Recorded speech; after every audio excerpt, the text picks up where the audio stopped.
Nitty.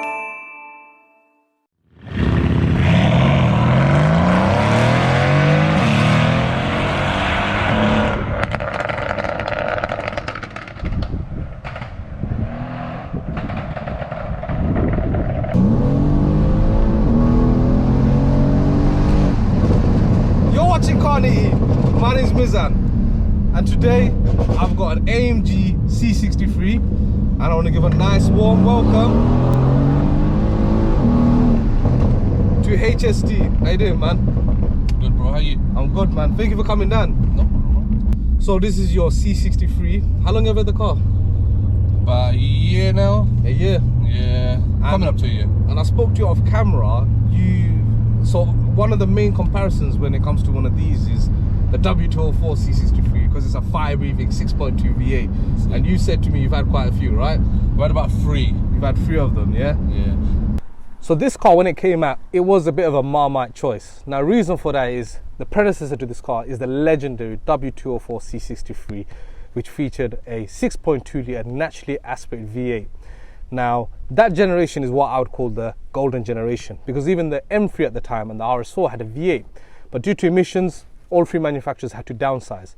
Now, BMW went to the formula of a twin-turbo straight 6, Audi went to a twin-turbo V6, Mercedes stuck to the V8, but they downsized it. Mercedes did get a lot of stick for downsizing their V8, but personally, if you ask me, I'm just so happy that they kept the V8 alive, because realistically, maybe we shouldn't have even gotten a V8 in this generation. So from me, it gets a thumbs up. Tell me, why did you pick this then? Because obviously I understand you've been there, done that. So from your side, which one do you prefer? So obviously the naturally aspirated engine, that's a complete different animal. Yes. Right? And previously I've had about 2 or 3 of them. Yep. Right? And driven it, loved it. I've always had a soft spot for the C63s. Yep. Right? Really liked them before. You're more of an AMG boy than an M boy. No. See, this is the thing. A lot of people ask me that, why did you buy a C63? I don't know. Like, I hate Mercs. So the thing is, I'm the same as you, because the M cars, the handling is on a lot point. better. A lot better. But the engine there's something about having a V8 up front, isn't it? 100%, bro. The V8, it's the V8. The thing is, that's why I say, like, I hate Mercs. Yeah. But because it's an AMG, I don't mind. Yeah. And it's the fact it's a V8, isn't it? Yeah. And you know people when they turn around and say, oh, I've got an AMG C220. Shut up. Shut up. No, you don't. You've got AMG spec. You don't have an AMG Line at the That's it. Yeah. No, you don't. Yes. AMG is an AMG. This is a true AMG, mate. That car is very, very happy. I felt that. I can't believe they don't give these cars with an LSD. So that's the other thing as well. So this is the standard AMG. It's not the S model. No. Standard models don't come with any LSD. You get the sort of normal seats. I'll call them normal because they're not normal, but they kind of got a bucket at the front. Yeah. But they're basically a bit sofa-like. The standard seats aren't as bolstered as this one. No. But the S's come with the bucket seats, which are really lovely. But the thing is, bro, like, understand, I've got a saloon. Yeah. Because I do a lot of motorway journeys. Yeah. And this is the comfortable seat, yeah. I'm daily in this, bro. Yeah. Do you know what I mean? This is the comfortable seat. If I'm daily in this right now, like, I need comfort as well as power, as well as looks, as well as I agree. Being an idiot. I agree. And then the S comes with an electronic LSD, isn't it? Correct. So EDIF, if you call it that. That's it. So what engine has this car got up front? It's got a 4-litre twin-turbo V8, which is hand-built by one man. This particular block was built by Jacob Pancas. The signature's always a bit abstract, so there's no liability, I'm sure, if there's a faulty batch. From factory, this car produces 476 brake horsepower and 600 Newton meters of torque. This car is now stage 2+, with figures of 725 brake horsepower and 930 Newton meters of torque. Now, at the wheels, this car produces 658 wheel horsepower. It's paired with a 7-speed MCT gearbox, which stands for multi-clutch transmission. It's a very reliable box, but it's not as dynamic as a dual clutch that competitors in the segment offer, and it sends all this power to the rear wheels via an open differential. Because this is disgusting of you, bro. Okay. Like, basically, I've done, obviously, as you know, I've done the stage 2+ map on this car. I've got the heated shield downpipes. Yeah. I've got an X pipe, so the residue. Yeah. And so I've literally just got from the manifold, I've got just the back box, which has the valve system in it. Yeah. Right. That's it. This, a full tank is giving me 91 miles. 91. I promise you. From a 65 litre tank, I think. I get 66 litre tank. Here you go. Wait, I'll actually show you just before you guys think I'm lying. Like, I got half a tank. 39. Oh my god, he's not kidding. Okay, look at that. 9.4 mpg. Yeah, that's the map, isn't it? It's the map. The thing is, on the motorway, yeah, I reckon, like, say for example, if I'm going up north or anything like that, and I'm just slapping it on cruise control, Yeah. I can probably get around like 18 to 20 miles per gallon, right? But that's obviously keeping my revs low to like 2,000 revs or something like that. Yeah. But, bro, who does that? That's crazy. Every Tom, Dick and Harry is trying to race me on the motorways and stuff. So you keep putting your foot down, even if it's just straight stretch. You keep putting your foot down, popping here and there, whatnot. Like, it's not miles per gallon, bro. It's miles per gallon with this car. 100%. I agree. But still, I like the way you've modified it as well. It's got very, very nice touches all over, isn't it? Thank you, man. So the paint, AMG brilliant blue, isn't it? Yeah. I think if you're gonna buy a W205, it's got it has to. It can't be the typical black or the silver or the white. Yeah, nah. I agree. It has to be this brilliant blue. Nah, it has to. And then the other thing I was gonna say is you've got the S wheels. I've got the S507, I think. Yeah. I don't know. Like the guy who was giving it to me, he goes, "Yeah, there's a new 507 2023." So these are the wheels you wouldn't get on the C63 still when you go on the S model. Yeah. But And the new S. Yeah, the new ones. And then on top of that, they're 20s, aren't they? They're 20s. They should be 19, which means these are probably off like a G-Wagon or maybe an E63 even. I don't know, man. Something. I bought brand new, so Okay, yeah. So yeah, but what it is basically the wheels that I initially got with it, they were 19 inches, right? Yep. And since even basically initially I just put a stage 1 map on the car, Yep. bro, it just used to slide everywhere. And the thing is, I don't want, because obviously I do a bit of stupidity, Yep. where if I find an open field, You enjoy your car? you start spinning. Yeah, you enjoy right. your So you know, I don't want to put any spacers or anything like that Yeah, on the car. I agree. So even now, when I ordered these, I had to wait like almost 2.5, 3 months because they were custom fitments. So I've got my offset at the front is 8.5 Js, and then the rears are 10 Js or 10.5s. So the way you're sitting now, with all this power, I can literally plant my foot and the car won't even slide or snake or anything. You just catch traction every single time.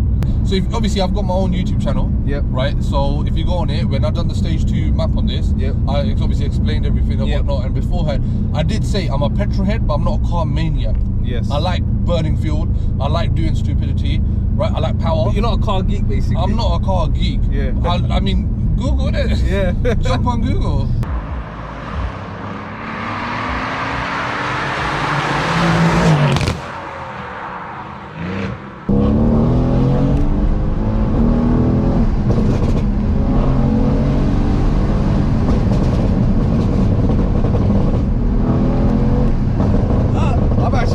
I'm actually scared. You got me swearing. Oh wow.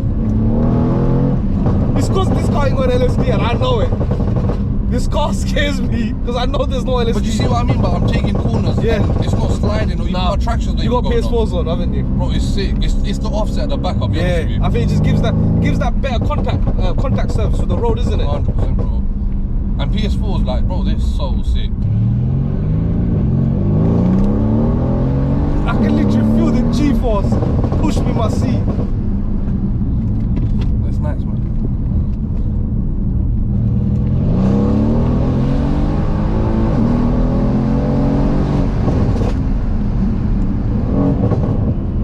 It pulls like a damn train.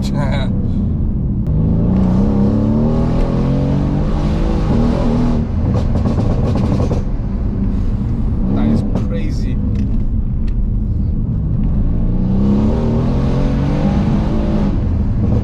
Now we know the back is not sliding as much as I This is what I'm thought. saying.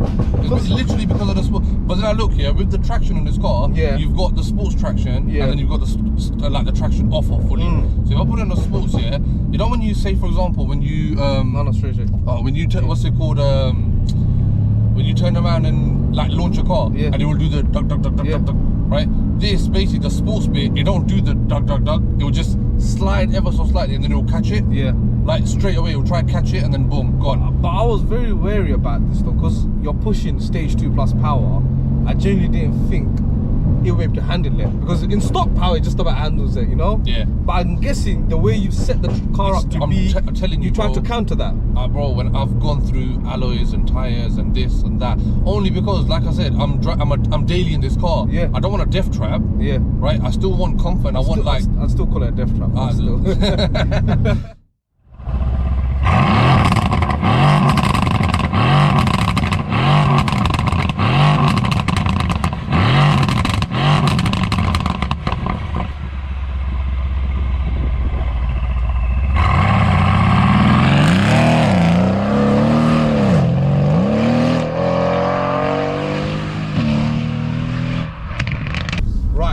Now join me behind the wheel of the C63, and comfort mode, I do like the fact the car grumbles a lot. You do get that sort of V8 feeling, isn't it? And you do kind of miss that sometimes, isn't it, in a bi-turbo car? 100%. But this car seems to still grab hold of it. But even on comfort, bro, like you've got mad power. You don't even need to put your sports plus and all of that on. And your car's got this electronic boost gauge that comes up as well, and it shows you what the turbos are doing. In comfort mode, you could even say this just feels like a C220, and I don't even mean it in a bad way. I mean in a good way. The fact that like you can daily it. That's my point. It feels so comfortable, and it is a very refined machine. One thing I always hate about Mercedes is the steering is very light. In comfort, anyway. I'm sure it gets more stiffer when you go into sport mode, but it is actually a very nice place to be. Yeah. And there's little things. I mean, you got the IWC watch here as well, which something is an option, isn't it? On these, you've got. Bro, that imagine from Mercedes direct, I think it's like $3.5 grand. Yeah. But on eBay you can find one for like I think £800-900 or something. Yeah, and then you just retrofit it in, isn't it? That's it. No, but I think you've got to change the whole. Yeah, you got the whole console, because the console won't have the clock cut. Yeah. And then this is obviously a Premium Plus as well. That's something I haven't mentioned. So with Premium Plus, you've got the memory seats, you've got the Burmaster sound system, you've got the wider screen, but you've upgraded your screen anyway. Yeah. But it's literally got everything that you would want. Hello? Double pan? Yeah, double pan. There you go. Yeah, you got literally everything that you'd want. And it's got the comfort access, push start. Yeah, everything. All of that. Everything. I think if you're buying a car of this level, you kind of have to get the Premium Plus. That's it. Because you don't want to. That's what I mean by I don't like Mercs. The only reason why I bought it was number one, C63. Yep. Right. Number two, the spec. The spec Color on this is very, very, very good, bro. Yep. I really liked it. That's the only reason why I bought it. Color as well, let's not forget. Yeah. And you're obviously pushing stage 2 plus, so you're pushing these turbos to its limit, right? Yeah. If you want to go beyond that, you're gonna have to go get one big single turbo or. But you know what it is with me, like. If you guys don't know me, follow me on my Instagram, have a look. Yeah. I change my cars very often. I get bored of them. I genuinely get bored of them. Well, you've had this for a while though, considering... Only because, like, there's so many, as I said to you, there's so many other projects happening and whatnot, so I've been so busy. But I swear to God, anything and everything's for sale, mate. Give me the right price, take it. No I problem. Agree. Everything, that's like being in the car trade. Like my R35, that was my dream car. Yeah. Bro, I had it 5 months. Someone gave me the right price, took it, no problem. I don't blame you. Because then if you don't sell up, then later on you won't get the offer that you want. And exactly. You're like, oh, because you can always go back into it if you want it. Yeah. With the money that you've made on it, you know. Exactly. And alhamdulillah, every single car that I've had, well, not every single. My first ever car, I blew it up, scrapped it for £200. But that's obviously learning stages. Yeah. But alhamdulillah, whatever cars that I've actually physically gone and researched on and bought it and whatnot, I've always made money on it. And like I said, the only thing that people can use to try and put you down is the fact that it's not an S model. But then you're pushing more than an S anyway. Exactly, you're doing a lot more, and you can even argue, is the S worth the extra premium? You know, that's the thing. You're putting almost an extra 10 grand into it. Exactly, that's 10 grand that you put into mods. It's not like you've not spent the money. It's not like you've kept in the bank. Exactly. You've actually spent the money on the car, haven't you? Yeah, 100%. So I can't have a go at you, or anyone can have a go at you for that. And yeah, honestly, you did buy the perfect spec, the perfect color, everything about it is just the perfect motor.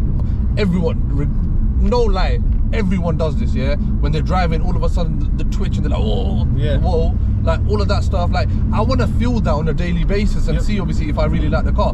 And as I said, I change my cars every year. Not even every year, bro, like a couple of months, done. This is probably one of the longest cars that I've had. But which says a lot about the car. There you go.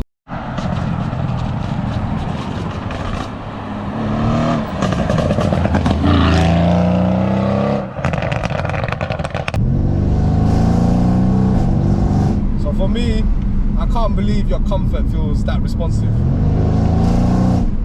Extremely responsive for comfort mode.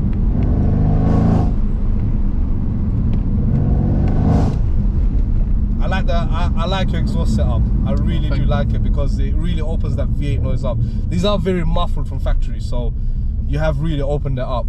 And yeah, I can't believe your comfort is comfort. I mean, even the kickdown, it's near enough instant. So these have a MCT gearbox, which sound really fancy, but they're not as good as a DCT. We all know that. It's just a fact. But the way your car is actually delivering the power and kicking down the gears, it's actually working really well.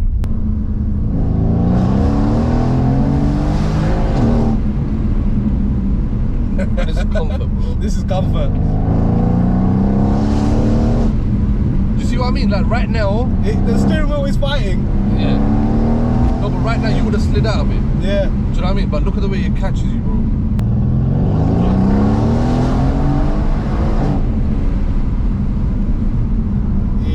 It twitches quite hard.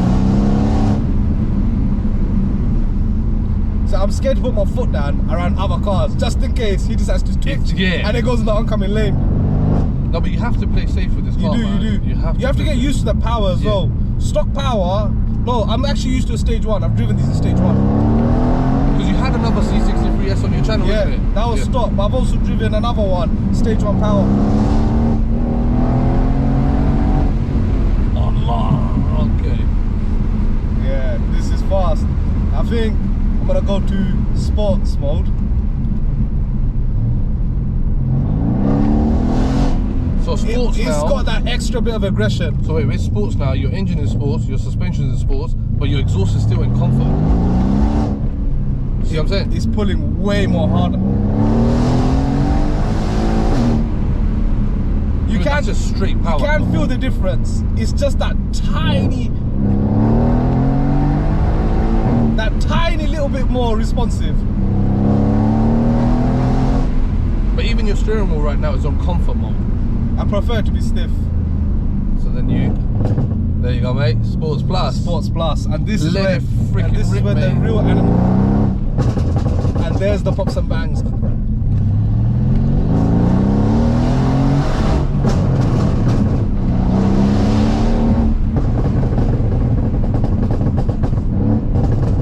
That the downshifted by itself and then the pots and bangs. Like it's just ready to go. Yeah. It's just ready for you to put your foot down every single time. That's it. You see what I mean with the third gear? So the thing is, I'm very familiar with the W204 C63, and because it is NA, it does run out of steam at a certain point. I mean, it does keep pulling, but you don't get that G-force in an NA car. This car is insane. Thank you, man. It is very insane. Okay. Slid out a little bit there.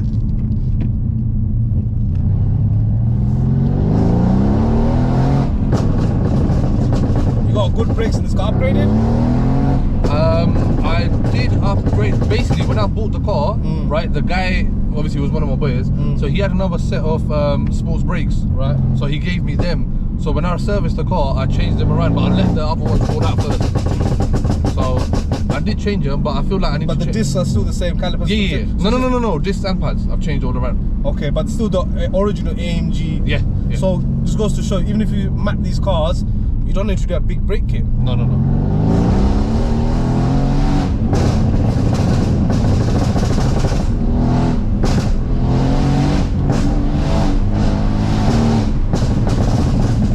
Wants to slide on me. It wants to slide on me. You can feel it.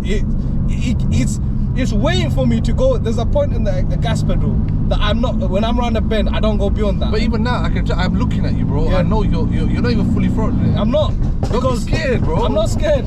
What it is I know that this car has a point where once you go beyond that mode, it's like, now I'm gonna wrap you around the tree.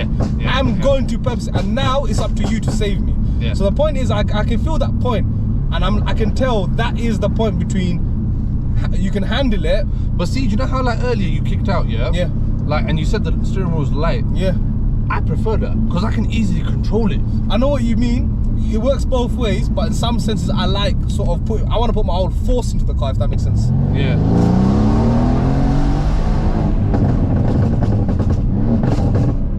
This car is insane. There's no words for it. I think from a stock form, these are crazy machines out of the box because I've driven them. Stage 1, crazy machines. I think you just made this car manslaughter.